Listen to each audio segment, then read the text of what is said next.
What's up, guys? Nathan from Bryson Bigham here. Once again, sorry it's been a long time since I've dropped an upload.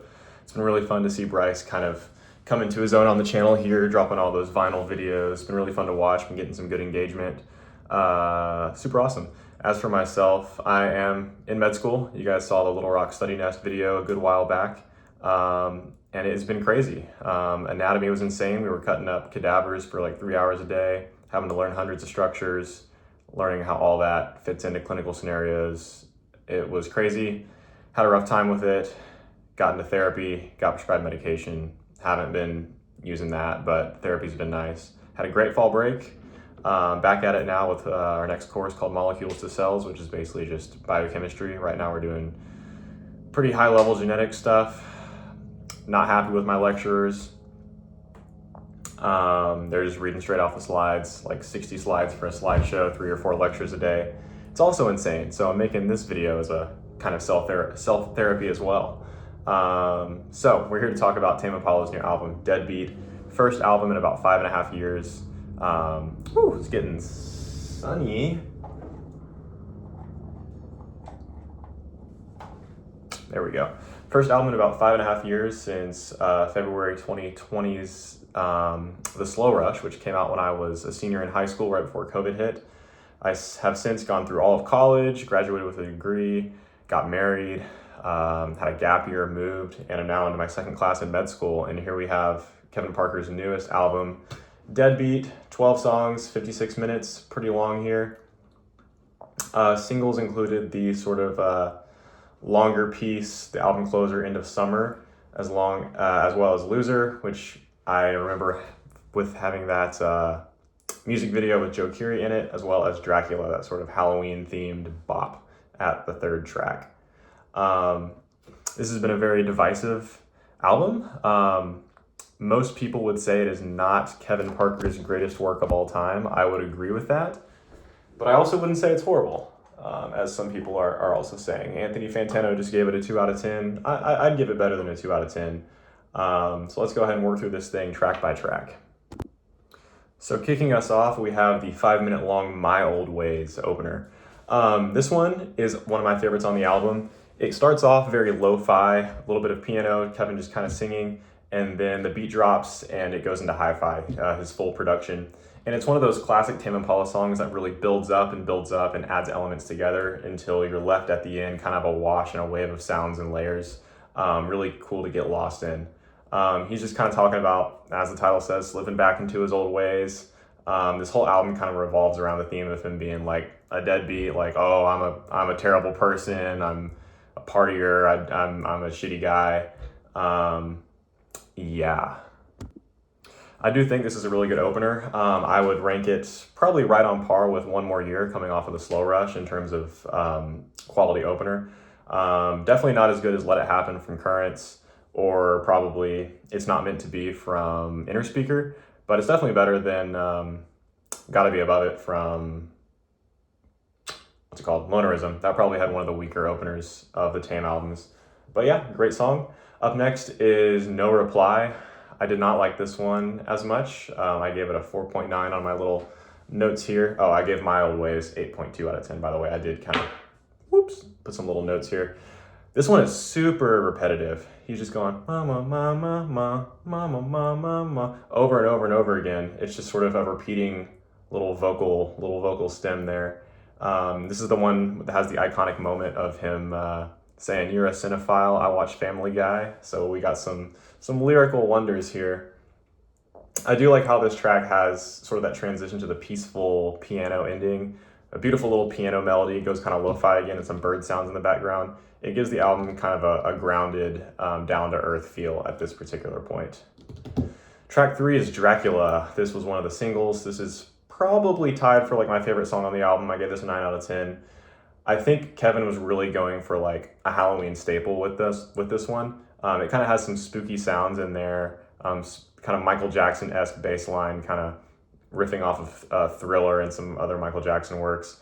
I think this one is going to get the most radio play, get in some TikToks. It's kind of going to be one of the songs of the Halloween season for 2025. I think it has a really fresh and cohesive or a new fresh sound that's kind of characteristic of the Deadbeat album, but it also is cohesive with Tame's long-term style. With it, towards the end, the chorus has some classical, his vocal layering and soundscapes get lost in. I really like this one. Up next is another single, Loser. I gave it a 5.7 out of 10. I think it's very mid. It's not a bad song. I can't really find anything wrong with it. It's just very repetitive and uninteresting. The guitar riff, dun, da da da dun, dun, da da da da da da, over and over and over and over again. But like I said, I'll always associate with Joe Curie. He made an appearance in the music video. Also, Beck himself, fun fact, is in the music video. Beck has a very famous song called Loser. This song is called Loser. He made an appearance in the music video. Up next, we got Oblivion, 5.3 out of 10. We're getting into some of the more experimental tracks on the album that kind of define sort of the new dancey electronic kind of mode he was going for here. One problem I have with this song, as well as some other songs on this album, is that the synth really sounds like it's made by like a kid's toy, like one of those little like Lego Duplo pianos. It's just something about it just feels very childish, like it's like the soundtrack of a kid's show. I think this song has that, but the song does get better as it goes. It kind of builds up, gets more emotional. It has some cool vocal effects when he says Oblivion, where it kind of sounds like it's swirling into a black hole. But again, a very mid song. Up next is my second to least favorite song on the album, Not My World, another dancey track. Very generic start that really goes nowhere, has no composition. I'm kind of wondering how it made it out of the studio. But then the second half of the song is kind of a very dark, tubular bells, like bell style dance track you'd hear in a club. But again, Kevin Parker is not an EDM musician or EDM artist. He started off with psychedelic rock, psychedelic pop, psychedelic disco with Slow Rush. I can get better EDM from any number of EDM artists. So not sure why he's trying to kind of push his way into this sphere when it's not his strong suit. I can't blame him for trying new things and having fun, but it falls flat, and I would never seek out this song if I wanted to listen to an electronic song. Up next, we got Piece of Heaven at 7 out of 10. Forgot to mention I gave Oblivion 5.3 out of 10, Not My World 3.5 out of 10. Piece of Heaven, 7 out of 10. This is the cushy romantic song of the album, kind of like Instant Destiny from the Slow Rush in terms of like just being very lovey-dovey with whoever he's talking about. Sounds like he's talking about being in his partner's bedroom, and it's like that's like a sanctuary for him, gives him a little piece of heaven. He can kind of forget about the rest of the world while he's there. Some other people have said it's about being in his kid's room because, he has his daughter pictured on the front of the album. And like just the way that he loves his kids so much, and like being with them in their kids' room is very special to him. I like it. Not the best one of his songs. Also not the worst. Reminiscent of old Tame soundscapes. And it has a little auditory epilogue at the end, kind of like some of the Slow Rush songs like Breathe Deeper and whatever comes after Breathe Deeper. What's it called? Tomorrow's Dust. They both have those little, like it cuts out in little, I call it an auditory epilogue, kind of a different little sound as it transitions the song out. Yeah, it's a good song, not bad. Up next, Obsolete. Really good song on the album. Has a great riff that especially shines through at the end as he kind of plays with that riff and does some like melodies and scales on it. Very satisfying vocal melody. And I think this should have been the average quality of the album. I think for this song, if all the songs on the album were about the quality of Obsolete, it would have been a much better, well-received album. It's also could have been a single. I think not showcasing this song was a disservice that Kevin Parker did to himself. Good song. Up next is Ethereal Connection. And this is the song I have one of the most problems with on the album. It's like 7 or 8 minutes long, pretty much instrumental, or electronic instrumental. Very experimental, goes nowhere, just electronic dance track that I think has no place on this album. Some of the other songs you can make an argument for, like Oblivion and Not My World, because they're a little bit shorter. They have, some semblance of Tame Impala in them. This does not. I said it's a half-baked doof-inspired IDM attempt that has no place on this album. So Kevin Parker's going big on this bush doof thing, which is basically in Australia, where it's basically like these raves out in the outback. So you get some sort of jungle outback vibes dance on here. It doesn't do anything for me. It's a waste of 7 minutes on the album, and I don't think I'll ever listen to it ever again. Another horrible song coming up, sorry Kevin, called See You on Monday, You're Lost. Another song that sounds like it was made with kids' toys.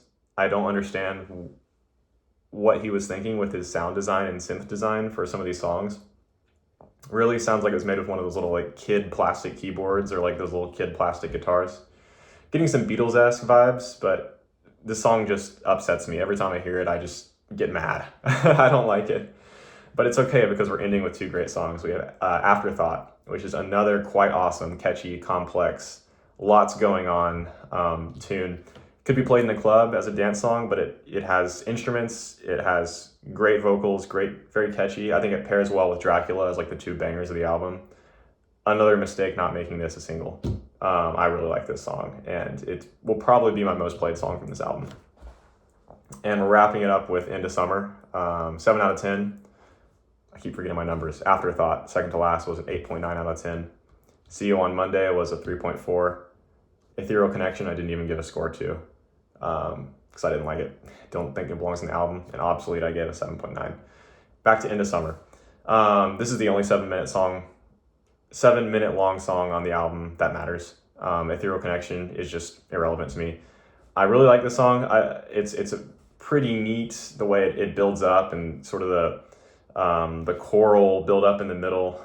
Works well as an album closer, I think, and it's a solid exploration into electronic music for Kevin. I think some of the others on this album, he didn't quite hit the mark, and I would seek other artists for electronic music, but I think this one's a solid attempt. Really, the only critique I have is that little high-pitched edited chipmunk voice that he throws in there a couple parts. Not for me, kind of takes me out of the flow of the song, but that's a minor gripe. So yeah, overall, Deadbeat, you got some great songs, and you got some really bad songs, and a song that should not be on the album at all.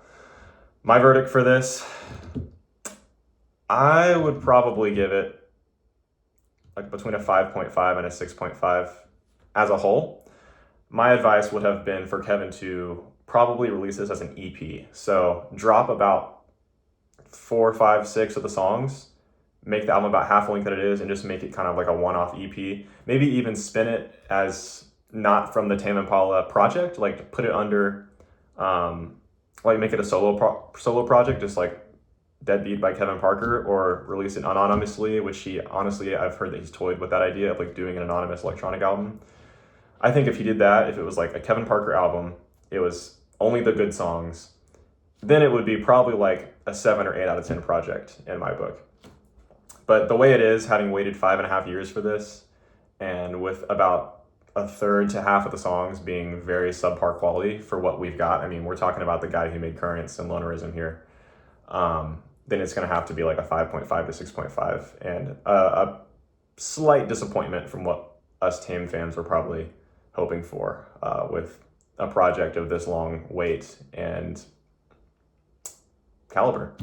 Anyway, those are some of my thoughts. I do enjoy this album.